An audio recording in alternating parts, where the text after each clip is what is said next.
Laki ng potensyal ng rookie big man na ito ng Lakers, nag-rank bilang third sa total blocks at pang-apat naman sa rebound ngayong preseason. Pero bago yan, Jordan Poole bagsak ang laro matapos ang 41 points performance kontra Knicks. Matapos magpasiklab last game ng bagong player ng Wizards si Jordan Poole kontra sa New York Knicks, kung saan nagtala ito ng 41 points, 5 rebounds sa 2 assists, shooting 6 of 12 sa 3-point area. Marami nag-react na Warriors fans na sayang daw talaga si Jordan Poole at binitawan ng GSW. May nagsabi din na ito na daw ang susunod na All-Star ng Washington Wizards.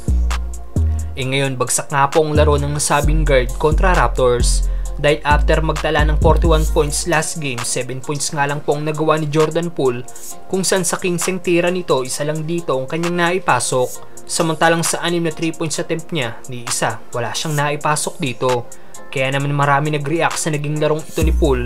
May isang nagkomento na consistent daw sa pagiging inconsistent si JP3. May isa naman na nagsabi na hindi na raw ito bago kay Jordan Poole. Ayon naman sa isang fans, hindi niya daw maintindihan ng mga Warriors fans ang sabihin dapat kinip daw si Jordan Poole ng Warriors after ng 41 points performance ito. At ngayong nakagawa lang daw ito ng 7 points, sinabi daw ng mga GSW fans na good decision daw ang ginawa ng Warriors, napakawalan si Poole. Anong masasabi nyo dito mga brother? Samantalang rookie big man ng Lakers si Colin Castleton, sobrang laki ng potensyal na maging dominant big man ng NBA. Bukod nga po sa dalawang rookie ng Lakers na sina Jalen Hood-Schifino at Maxwell Lewis, may tatlong rookie pa nga po ang team na kinuha bilang two-way player. At sa tatlong two-way player ng Lakers, si Colin Castleton nga po naging pinaka-impressive sa mga two-way player sa kanilang mga naging preseason games. Nag-average nga po si Alex Pudge ng 2 points at 1.8 rebounds per game, shooting 41% sa field, playing 10 minutes sa 6 preseason game ng Lakers. Samantala nag-average naman si Demoy Hodge ng 4.5 points at 1.5 rebounds per game, shooting 28% sa field, playing 10 minutes only.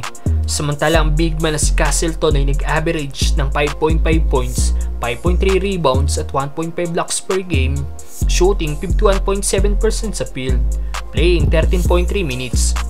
Halos hindi nga po sila nagkakalayo ng field goal percentage si Davis sa may 53% shooting sa field sa 6 preseason game ng Lakers. Ang matindi pa kay Castleton, nag-rank nga po ito bilang third sa total blocks na nagawa ngayong preseason at pang-apat naman pagdating sa rebound.